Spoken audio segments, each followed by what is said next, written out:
These are the 4.3 video notes. We're going to be looking at the graphs of rational functions now. So I've taken this from the book. This is a lot of information the book gives, but it basically gives you the idea of how do we graph a rational function. I'm going to just put this in like plain English. So the first thing you want to do is factor the numerator and the denominator to see if any factors cross out.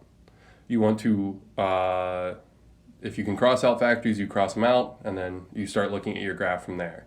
You identify your vertical asymptotes, you identify your horizontal asymptotes, and you place those down so that way you have that information. You then find your x-intercepts, you find your y-intercept, you graph those. With that, you test a few extra points, you get a general idea of what your graph should look like, and then from there, you can kind of start graphing, given the information of how we know vertical asymptotes work, how horizontal asymptotes work, so on and so forth. So, analyzing the graph of a rational function, we're just going to go ahead and break this down and start graphing. So, first thing that I want to do, I'm going to take r of x, I'm going to write it out as x minus 1 over x minus 2 times x plus 2. I've got a difference of squares in my denominator. This is how it factors. I've got nothing that factors out. So my domain here is all values of x, where x cannot be equal to positive negative 2. And therefore, I've got a vertical asymptote at x is equal to positive negative 2, because again, I don't have anything that factors out. Next thing I can go ahead and look at and say, what's my horizontal asymptote? And in this case, my degree of my denominator is squared by degree of my numerator is first degree. So, smaller degree, I'm going to go ahead and say that my horizontal asymptote falls at y is equal to 0. Remember, when you have a higher degree in your denominator than your numerator, your horizontal asymptote is always 0. From here, I'm going to think about what is my x-intercept. To find your x-intercept, you set your entire function equal to 0. You could just set the numerator equal to 0, because again, if I set my numerator and my denominator like this equal to 0, and I multiply both sides by x squared minus 4, that's just going to go away. And my x-intercept is just going to be that numerator equal to 0. So you can just go ahead and set your numerator equal to 0 to find your x-intercept. I'm going to find my x-intercept to be x is equal to 1. Now, you might be saying, but Mr. Yehlen, I thought that we had a horizontal asymptote at 0. Well, again, remember in class on Desmos, when I showed you our horizontal asymptotes, we had multiple examples of functions where our graph crossed our horizontal asymptotes. Vertical asymptotes are steadfast rules where we can't cross them, our graph can only approach them. Horizontal asymptotes are a little bit less so. It's something that it can totally cross. And so in this case where I have a horizontal asymptote at 0, my graph still crosses it. It happens. And then finally, the last piece of information I can ascertain from this is my y-intercept. For your y-intercept, you plug 0 into x, so I'm going to find r of 0, which is equal to 0 minus 1 over 0 squared minus 4, which is equal to negative 1 over negative 4, which is equal to 1/4. So you're going to have a point here, or we're going to have a point here, 0, 1/4. All right. This is a bunch of information. I'm going to go ahead and I'm going to start graphing it. I've got my graph down here. Let's go ahead and we'll scale our y-axis by 1/4. And let's keep our x-axis scaled normally. So I've got vertical asymptotes at negative 2 and positive 2.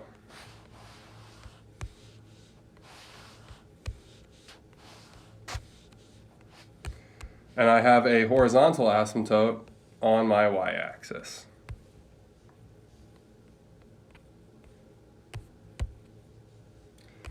Or on my x-axis, sorry. So I've got a horizontal asymptote on my x-axis because I've got a horizontal asymptote at y is equal to 0. So I've got my vertical asymptote and my horizontal asymptote graphed. I know that I've got an x-intercept at 1, 0. So I've got an x-intercept here. Oh, that's the eraser. I've got an x-intercept here.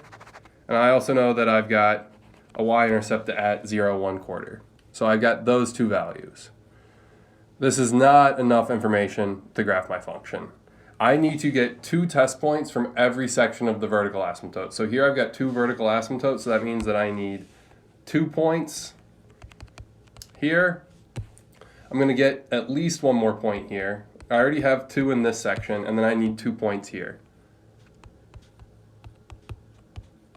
Again, we can kind of think about a rational function being defined by some various sections, and those sections are going to be defined by what our vertical asymptotes are. So as we can see, I've got 3 sections, and I need to have at least 2 points from every section. Sometimes it helps to have 3. You might be asking, Mr. Yehlen, you already have 2 points in that middle section. Why are you getting a third? It never hurts to get more information. It never, ever hurts to get more information. It just is going to give me a better idea of what this graph might look like. So for the 2 points I'm going to choose from the leftmost section, I'm just going to go ahead and choose -4 and -3. So I'm going to find r of -4, which is equal to -4 minus 1 over -4 squared minus 4. This is equal to -5 over 16 minus 4. This is -5 over 12. And when we think about this, this is 3 over 12 would be 1/4. This is like a little bit greater than 1/4. R of -3 is equal to -3 minus 1 over -3 squared minus 4. This is equal to -4 over 9 minus 4. This is equal to -4/5, which we know is exactly -0.8. So I'm going to go ahead and graph these. Remember, I'm counting my y-axis by 1/4. So I've got 5/12, which is a little bit bigger than 1/3 actually. So 1/3 falls between 1/4 and a half. So that means for -4, I'm going to have a point like roughly here somewhere. And then I've got 4/5 for -3, which is a little bit bigger. So I'm going to graph that point there. And we're just going to leave those points where they're at for right now. This is just a little bit bigger than that -0.75 at that -0.8. I'll leave those points there for now. I'm going to work with them later once we start graphing.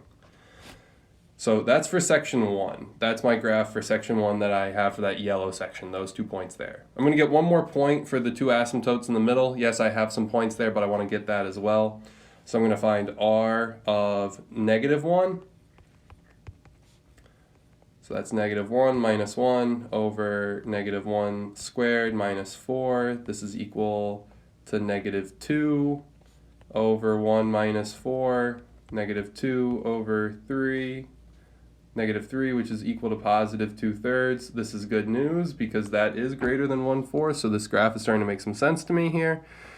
2/3 is a little bit bigger than 1/2, so at -1, I've got a +2/3 because it's just a little bit above 1/2. All right, and then I need 2 more points from the other side. Those other 2 points, the easiest points that I can think of, are the ones right next to that x-axis. So I'm going to do, or that vertical asymptote. I'm going to think about r of 3 and r of 4. I'm going to test those 2 points. So I'm going to get 3 minus 1 over 3 squared minus 4. So that's 2 over 9 minus 4. This is 2/5.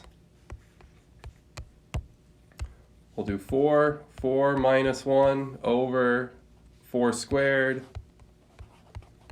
minus 4, which is equal to 3 over 16 minus 4, which is 3/12, which is 1/4. So 2/5 and then 1/4. 2/5 is just a little bit less than 1/2, so like up here.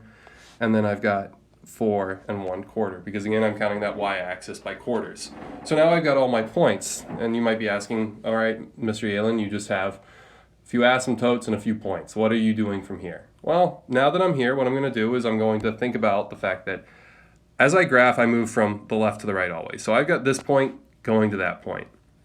And it just kind of looks like that, and that's all I can do right now. All right, well, what do I do if I don't have any other points? Well, I know that with vertical asymptotes, the graph gets really, really close, and it doesn't, and it will never pass that vertical asymptote. It's just going to kind of follow along that line. So I draw my line from left to right, getting closer and closer to that vertical asymptote, and once we get there, it's just going to follow along with it. I'm going to draw this going this way, because it's obviously coming that direction, but then I have this horizontal asymptote that's going to follow along again. You might be asking, Mr. Yehlen, how do you know that it's just going to follow along? How do you know it's not going to cross that x-axis? We already found our x-intercepts. This graph only has one x-intercept, and that x-intercept is at +1. Because it only has that one x-intercept, I know that it's just going to follow this horizontal asymptote as x approaches -infinity. It's going to keep going in that direction. So I just draw my arrow getting closer and closer to that horizontal asymptote, and then it's going to follow along with it. Again, this is kind of like polynomials. My graph might not be perfect. I'm only getting a few test points. I can only make my graph kind of match my test points. I have to pay attention, and I'm going to have to get test points the more information I need. For this middle section, again, I'm going to work from left to right. I kind of have this going. And then again, I'm going to keep drawing to the right until I get close to that vertical asymptote, and then I'm going to have my graph follow along that vertical asymptote, because that's what happens. It's just following the asymptotic behavior. Just like as I move backwards, I'm just going to get close to this vertical asymptote, and then I'm going to have it follow the vertical I'm going to have it follow the asymptotic behavior there. Finally, we're going to do the exact same thing with this last section of the graph. I'm going to go ahead, I'm going to graph from left to right. I'm going downwards. I'm going to get closer and closer to this horizontal asymptote. I know that I don't have another x-intercept. I know that it's never going to cross my horizontal asymptote again, so it's just going to follow along. Just like as I move backwards, since I had to move down to get there, I'm going to get closer and closer to that vertical asymptote, but I'm never going to cross it. I'm just going to kind of approach it. And that's going to be how I graph my function. This is not, it's a lot of information. It's not anything that takes a lot of math. To be honest, this is mostly PEMDAS. You can get a bunch of test points. You do have to be aware of where your vertical asymptotes are. You do have to be aware of where your horizontal asymptote is. You can find your y-intercept, you can find your x-intercepts. Those definitely matter. They definitely help you. But those are still just setting your numerator equal to 0, plugging in 0 for x to find that y-intercept. And then you kind of just test points and use the asymptotic behavior, use this behavior that we've learned about over the past couple days where your graph approaches but never really crosses it in the case of a vertical asymptote, or might cross if you have an intercept in the case of a horizontal asymptote. Again, like polynomials, you might not make a perfect looking graph. That is okay, it does happen. But we're going to make these as close to the right graph as we can. And if you want to plug this in on Desmos or your graphing calculator, you can look and see that my graph is pretty darn close to the actual graph. And I'm just doing this by hand. I'm doing this with the information I have. I don't need the graphing calculator or the graphing technology to make this work. I can do this by knowing my asymptotes, by knowing my x and y intercepts, and then using test points based on that information. All right, I got another example here, and I wanted to do this example because I want to make sure you guys know what to do if you end up with a hole in the graph. This function here, if we follow along with our steps of doing the first thing of factoring, f of x is equal to x squared plus x minus 6. This is going to end up being x plus 3 times x minus 2 over x plus 2 times x minus 2. These cross out, so I still have a domain here of all values of x where x cannot be equal to positive -2, but I only have a vertical asymptote at x is equal to -2, and I'm going to have a hole in my graph at x is equal to +2, because my factor of x is this factor, when I set equal to 0, gives me -2, and this is the factor that remains. This is still here, so that's a vertical asymptote. This factor crossed out. It's gone. So this means that I've got a hole in my graph at x is equal to +2. How are you going to get there? Well, let's pause. We're going to actually go through and we're going to do the whole spiel. So I know I have that vertical asymptote. I've got equal degrees here. This is a second degree over a second degree. My leading coefficient is 1. So that means my horizontal asymptote is going to fall at that leading coefficient of 1 over 1, which just means that I've got a horizontal asymptote at y is equal to 1. I can set up my x-intercept. My x-intercept is where my numerator is equal to 0, so I'm going to set x plus 3 equal to 0, and I'm going to get x is equal to -3. You might be asking, Mr. Yehlen, why don't you have x plus 3 and x minus 2 equal to 0? x minus 2 factored out. It's a whole. I'm going to show you that at the end. For all intents and purposes, what I'm actually graphing is this graph here. F of x is equal to x plus 3 over x plus 2. This is the actual graph that I'm going to end up graphing. That x minus 2 over x minus 2, again, like I showed you on Desmos in class, it's like multiplying by the number 1. And I'm just multiplying by the number 1 where there's a domain restriction, so it puts a hole in my graph. So now that I've done this, now that I actually have my x-intercept, I don't have to do my x plus 2, that's not an x-intercept, or I don't have to do the x minus 2, that's not an x-intercept, that's going to end up being a hole. You're going to see what that looks like. I'll also find my y-intercept. For my y-intercept, I'll plug 0 into my function. I'm going to plug in 0 plus 3 over 0 plus 2, which is equal to 3 halves. And that's going to be my y-intercept. And again, I'm just working with this function here. Once I have those factors that go away, this is what I'm actually graphing. The only thing that this x minus 2 over x minus 2 does is put a hole in the graph. So let's go ahead, we'll count our y's by 1/2, and we will keep our x's normal. So I've got a vertical asymptote at -2.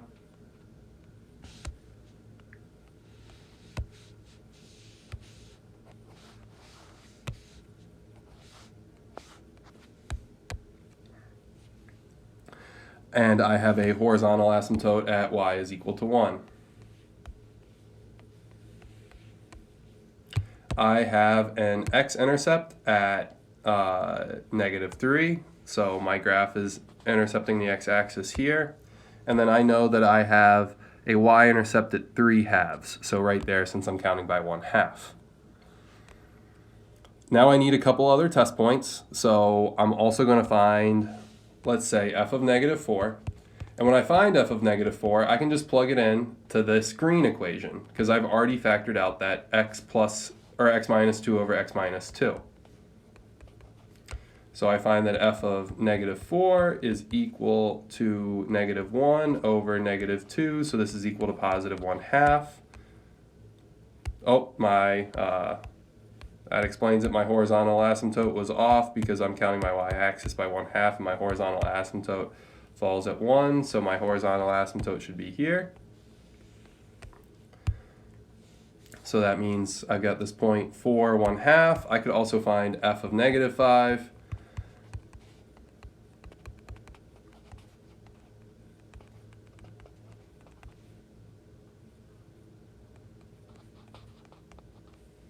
And this is going to be equal to positive 2/3,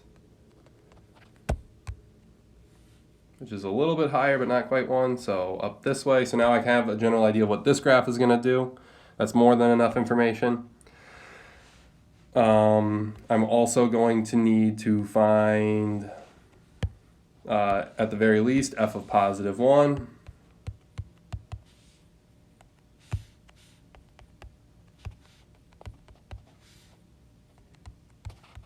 So that's 4/3, which is, let's see, 4/3 is a little bit less than 1/2 or 3 halves, so that's going to fall this way. Now here's where it gets tricky. I'm going to find f of 2, and you might be asking, Mr. Yehlen, we know that f of 2 doesn't exist. It's not part of your function.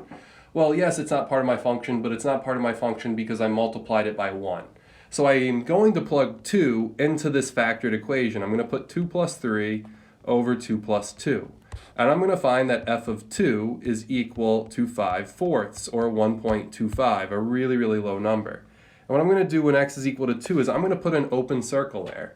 I'm going to represent, oh, this graph doesn't exist at this point. I'm still plugging 2 into the factored form of the equation because 2 theoretically could have had a value. It just doesn't because I multiplied by that 1. Now I can go through, I can look at my points, I can see that, okay, it's going to look like this, it's going to approach this vertical asymptote and go this way. Give me 1 second here.